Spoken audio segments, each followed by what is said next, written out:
Resistor adalah salah satu komponen paling umum di sirkuit elektronik. Hampir setiap perangkat elektronik menggunakannya.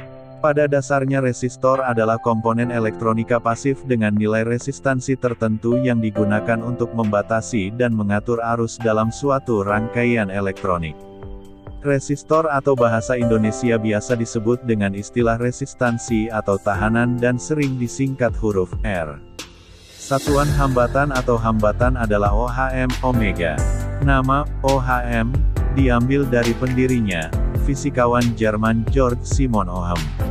Sejarah resistor. Resistor yang kita kenal saat ini adalah karya tangan Georg Simon Ohm, yang lahir pada tanggal 16 Maret tahun 1789 di Erlangen, Bavaria, sekarang Jerman.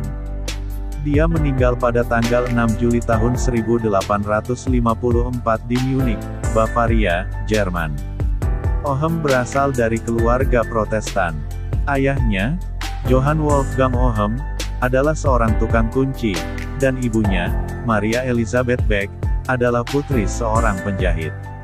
Sekalipun orang tuanya tidak mengenyam pendidikan formal, ayah Ohm tetaplah pria yang luar biasa, otodidak dan mampu memberikan pendidikan kepada anak-anaknya melalui pengajarannya sendiri.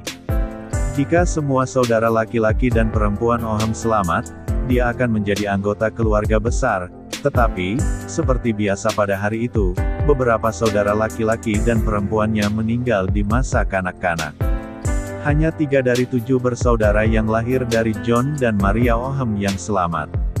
George adalah saudaranya Marin, yang kemudian menjadi ahli matematika terkenal, dengan adik perempuannya Elizabeth Barbara.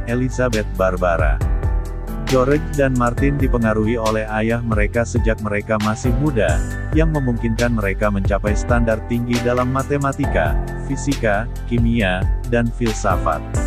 Ini kontras dengan pendidikan formal mereka. Georg Simon memasuki Stadion Erlangen pada usia 11 tahun, tetapi ia menerima sedikit pelatihan ilmiah.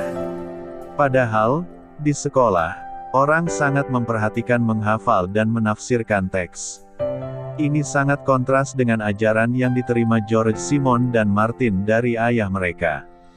Georg Simon dan Martin memperoleh tingkat matematika yang lebih tinggi dari ayah mereka, sehingga membuat Karl von Christian di Universitas Erlangen Profesor Lansdorff membandingkan mereka dengan keluarga Bernoulli. Prestasi luar biasa John Wolfgang Ohm harus ditekankan lagi. Ia adalah seorang otodidak yang dapat membekali anak-anaknya dengan pendidikan matematika dan sains yang luar biasa. Ohm terus bekerja untuk beberapa universitas di seluruh Bavaria dan menerbitkan beberapa makalah. Dalam 2 surat penting tahun 1826, Ohm memberikan gambaran matematis tentang model konduksi dalam model rangkaian Fourier konduksi panas. Ohm terus menulis artikel ini untuk memberikan bukti eksperimental, dan di makalah keduanya, ia dapat mengajukan hukum arus listrik yang lebih rinci. Makalah kedua harus menjadi langkah pertama dalam teori komprehensif teori Ohm yang diterbitkan di tahun kedua. Buku terkenal Ohm di tahun kedua berjudul, Die galvanische Kette, Bearbeitet Mathematis, 1827, yang artinya, rantai listrik, mathematical kerja, berisi konten yang hari ini dikenal sebagai hukum Ohm. Pada tahun 1849, Ohm menjabat sebagai kurator kabinet fisika Akademi Bavaria di Munich dan mulai mengajar di Universitas Munich. Pada tahun 1852, 2 tahun sebelum kematiannya, Ohm memenuhi ambisinya seumur hidup untuk menjadi kepala Departemen Fisika di Universitas Munich.